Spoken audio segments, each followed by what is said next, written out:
వాళ్ళని నమ్ముకొని రోడ్డెక్కితే ఆయాసమే.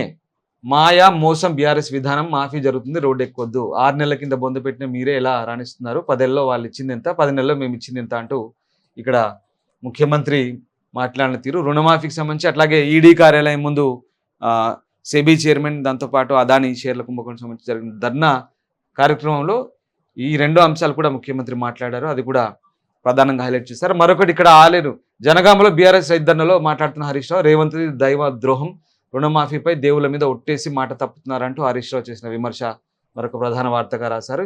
ఎమ్మెల్సీ కవితకు అస్వస్థత, ఢిల్లీ ఎయిమ్స్లో వైద్య పరీక్షలు అంటూ మరొక వార్త హైలైట్ చేశారు. రైట్, ఇది ఆంధ్రజ్యోతిలో ఉన్నటువంటి ప్రధానంగా ప్రచురించినటువంటి వార్త. సరే వెలుగు చూద్దాం. వెలుగు సంబంధించి ప్రధానంగా ఇక్కడ మళ్ళీ ఇదే వార్త ప్రధానంగా హైలైట్ చేశారు.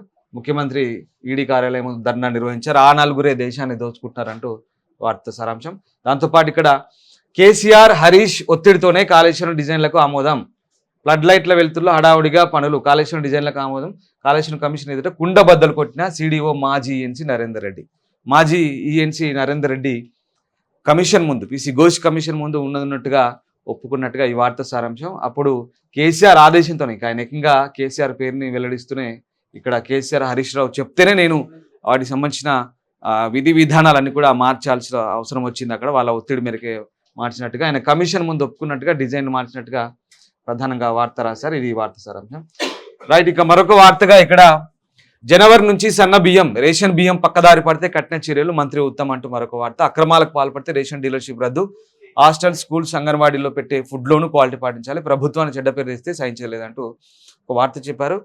జనవరి నుంచి సన్న బియ్యం, రేషన్ బియ్యం సంబంధించి ఒక ఇంపార్టెంట్ న్యూస్ ఇది మంత్రి ఉత్తమ్ వెల్లడించారు. ముఖ్యంగా హాస్టల్, స్కూల్స్, అంగన్వాడీలో పెట్టే ఫుడ్లోనూ క్వాలిటీ పాటించాలంటూ ఆయన సివిల్ సప్లై మంత్రి కాబట్టి చెప్పారు. తెల్ల రేషన్ కార్డు లబ్ధిదారులకు రాష్ట్ర ప్రభుత్వం ఇది గుడ్ న్యూస్ అని చెప్పాలి.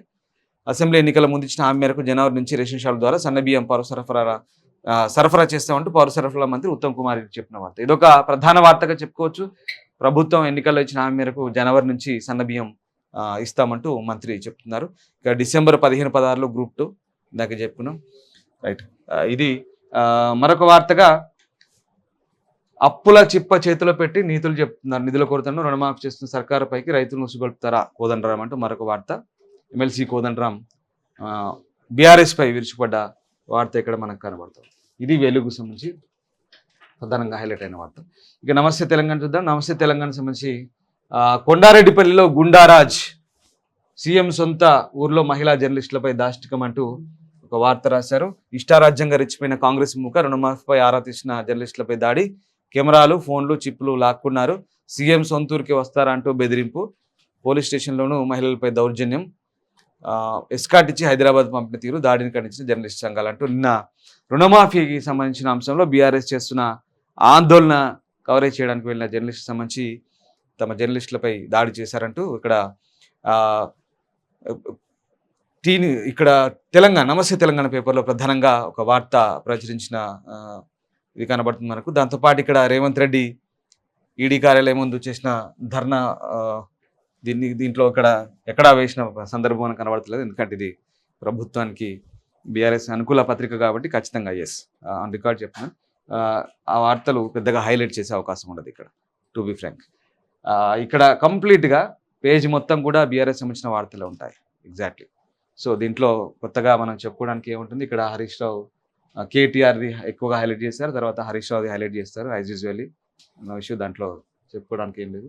గల్లాపట్టి అడుగు సిగ్గులేని సర్కార్ని అంటూ మొత్తం మీద ఇవే ఉంటాయి. రేవంత్ నీ పాపానికి ప్రాయశ్చిత్తం చేసుకో, రుణమాఫీ.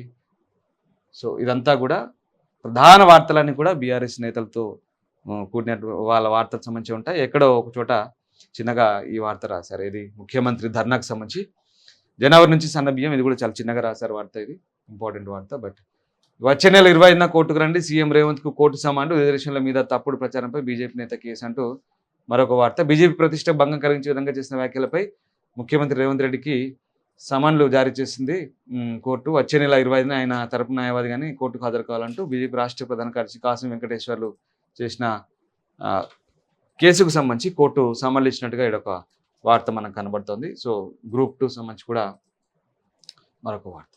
ఇది మొత్తం మీద రాష్ట్ర వ్యాప్తంగా ఉన్నటువంటి వార్తల సంబంధించి టోటల్గా అసలు ఏం జరిగింది, వార్తలకు సంబంధించినటువంటి ఇలా ఉన్నటువంటి వార్తలు ఏంటి, దీనికి సంబంధించిన వివరాలు ఏంటో ఒకసారి మనం తెలుసుకునే ప్రయత్నం చేసాం.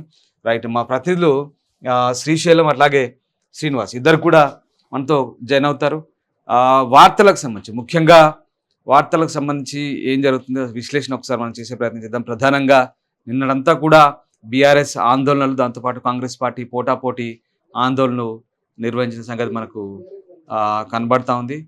టోటల్గా అటు బీఆర్ఎస్ చేసినటువంటి ఆందోళనలు హైలైట్ కాకుండా ఇటు కాంగ్రెస్ పార్టీ కూడా రాష్ట్ర వ్యాప్తంగా నిన్న ఆందోళన నిర్వహించడంతో అది కూడా నిన్నంతా హైలైట్ అయిన పరిస్థితి మనకు కనబడుతుంది.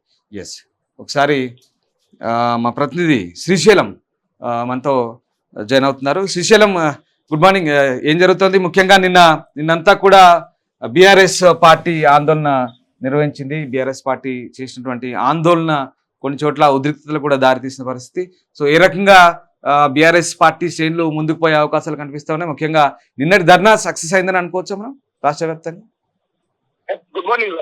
ప్రధానంగా నిన్నటి ధర్నా విషయానికి మాట్లాడుకున్నట్టయితే ప్రతిపక్ష హోదాలో ఉన్నటువంటి ప్రతిపక్ష పార్టీ నాయకులు, ముఖ్యంగా BRS party working president KTR నిన్న చెవెళ్ల వేదికగా రైతుల ధర్నాకు సంబంధించి నిరసన కార్యక్రమంలో పాల్గొన్నారు. ప్రధానంగా అధికారుల్ని కాదు మనం అడగాల్సింది,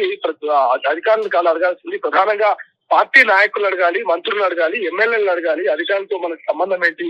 అధికారుల చుట్టూ రైతుల్ని తిప్పుతారా అంటూ ఇక కేటీఆర్ స్పష్టించినటువంటి పరిస్థితి.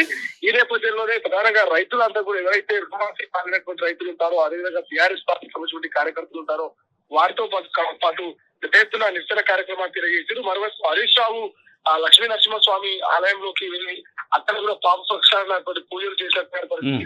ఆ ముక్కులు కావచ్చు, ముక్కులేమో రేవంత్ రెడ్డి, ముక్కులేమో మావి అంటూ హరీష్ రావు నిన్న లక్ష్మీ నరసింహస్వామి ఆలయంలో దర్శనం అనంతరం ఆలయంలో ఉన్నటువంటి ఒక నిరసన కార్యక్రమాల్లో పాల్గొన్నారు హరీష్ రావు. అనంతరం కాంగ్రెస్ పార్టీ నాయకులు హరీష్ రావు గారి రాకతో ఈ లక్ష్మీ నరసింహస్వామి ఆలయం అంతా కూడా అపవిత్రమైనట్టు కొంత నీళ్లు క్లీన్ చేసేటువంటి ప్రయత్నం చేశారు.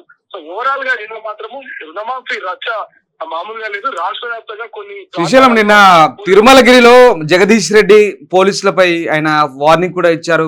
మీ చిన్న బతుకులు మీవి, దాంతో పాటు నాతో పెట్టుకోవద్దు అంటూ కూడా ఆయన వార్నింగ్ ఇచ్చిన సంఘటనలు అక్కడక్కడ ఇట్లాంటి కొన్ని చోట జరిగాయి. సో దీనికి సంబంధించి అధికార పార్టీ నేతల రియాక్షన్స్ ఏంటి? అధికార పార్టీ నేతలు మాత్రం సైలెంట్ గా ఉంటున్నారు. మేము పూర్తి స్థాయిలో ఇచ్చిన మాట నిలబెట్టుకున్నాం.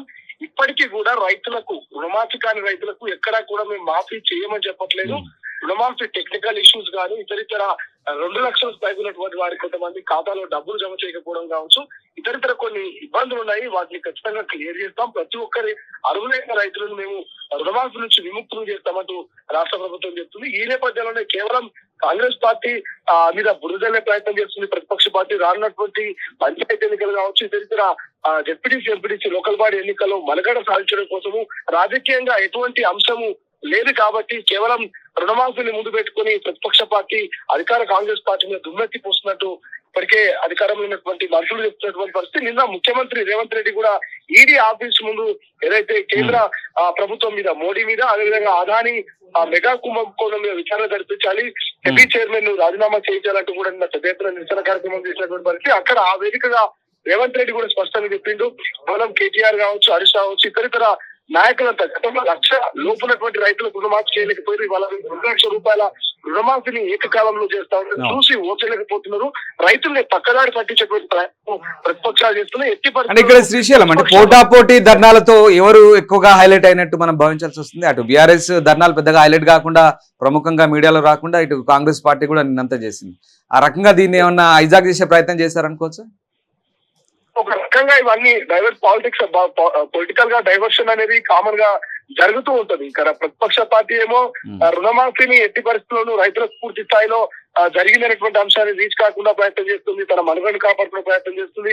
మరోవైపు ఏమో మేము రుణమాఫీ ఇచ్చినాము, అయిపోయింది, ఆ అంశాన్ని మళ్ళీ తెర మీదకి తీసుకురావద్దనేటువంటి క్రమంలో కాంగ్రెస్ కార్యక్రమాలు చేపడుతుంది. సో ఒకరి మీద ఒకరు విమర్శలు అయితే ఇక మీడియా, సోషల్ మీడియా వేదిక ఏదైనా సరే ఒకరి మీద ఒకరు విమర్శలు చేసుకుంటున్నారు. మరోవైపు బీఆర్ఎస్ పార్టీ నాయకులు, కార్యకర్తలు రుణమాఫీ విషయంలో ధర్నా నిరసనలు చేస్తా ఉంటే వాళ్ళకు ప్రొటెక్షన్ గా పోలీసులు ఉన్నటువంటి పరిస్థితి. ఎందుకంటే కొన్ని ఏరియాలో చూస్తాం, జగదీశ్వరరెడ్డి కొన్ని ప్రాంతాలలో కాంగ్రెస్ నేతలు వర్సెస్ బీఆర్ఎస్ నేతలు ఒకరి మీద ఒకరు దాడులు చేస్తున్న ప్రయత్నం చేస్తా ఉన్నారు. మేము రుణమాఫీ చేస్తామంటూ కాంగ్రెస్ నేతలు మీరు రుణమాఫీ చేయలేదంటూ బీఆర్ఎస్ నేతలు రీసెంట్ గా మనము సిద్దిపేట యొక్క హరీష్ రావు గారి క్యాంప్ కార్యాలయం దగ్గర చూసినాం. కాంగ్రెస్ నేతలు మైనంపల్లి సిద్దిపేటలో ఇద్దరు ఉన్నటువంటి- వెళ్ళి హడావుడి చేశారు. అవును, అదంతా జరిగింది. సిద్దిపేటలో ఉన్నటువంటి కాంగ్రెస్ నేతలంతా కూడా బీఆర్ఎస్ నేత అయినటువంటి మాజీ మంత్రి ప్రస్తుత ఎమ్మెల్యే హరీష్ రావు క్యాంపు కార్యాలయంలో ఉన్నటువంటి ఆ ఫ్లెక్సీలను చూసేసారు. అనంతరము ఇక బీఆర్ఎస్ నేతలు వచ్చి కాంగ్రెస్ గుండాల పని అంటూ పెద్ద ఎత్తున నిరసన చేయడం, పోలీసులు వచ్చి వెంటనే ఆందోళనకారులందరినీ కూడా చెల్లాచెదురు చేసి దొరికిన వాళ్ళందరినీ లిఫ్ట్ చేసినటువంటి ప్రయత్నాలు చేసినటువంటి సిచ్యువేషన్ మనం చూస్తాం. ఓవరాల్ గా అయితే ఒక రకంగా చెప్పాలంటే రుణమాఫీ మీద ఒక రచ్చ నడుస్తుంది రాష్ట్ర వ్యాప్తంగా. అంటే శ్రీశైలం ఇక్కడ బీఆర్ఎస్ పార్టీ ఎంతో కొంత పొలిటికల్ మైలేజ్ ని గెయిన్ చేసిందంటే అనుకోవచ్చా మనం ఈ ఆందోళన ద్వారా? అంటే ప్రజల్లోకి మొన్నటి వరకు పార్లమెంట్ ఎన్నికల్లో ఒక్క సీట్ రానటువంటి ఆ బీఆర్ఎస్ పార్టీ ఎలాగైనా ప్రజల్లోకి వెళ్ళాలి, ఏదైనా ఒక బలమైన అంశం ఉంటేనే ప్రజల్లోకి వెళ్ళే అవకాశం ఉంటుంది కాబట్టి ఆ బలమైన అంశంగా రుణమాఫీని పట్టుకున్నట్టు తెలుస్తుంది. ఆ రుణమాఫీ అనేటువంటి అంశాన్ని బలంగా ప్రజల్లోకి తీసుకుపోవాలి. గత ప్రభుత్వానికి ఈ ప్రభుత్వానికి కంపారిజన్ చేస్తూ మేము 74 లక్షల మంది రైతులకు మేము రుణమాఫీ చేసినాం, ఈ ప్రభుత్వం కేవలం 22-23 లక్షల మంది రైతులకు రుణమాఫీ చేసి చేతులు దులుపుకునే ప్రయత్నం చేస్తున్నట్టు కూడా పెద్ద ఎత్తున ఈ అంశాన్ని ప్రజల్లోకి తీసుకెళ్లేటువంటి ప్రయత్నం చేస్తుంది Ramdas. Right, yes, thank you Srisailam. అసలైన తొలి వెలుగు. ఫాలో వాట్సాప్ @తొలి వెలుగు అఫీషియల్.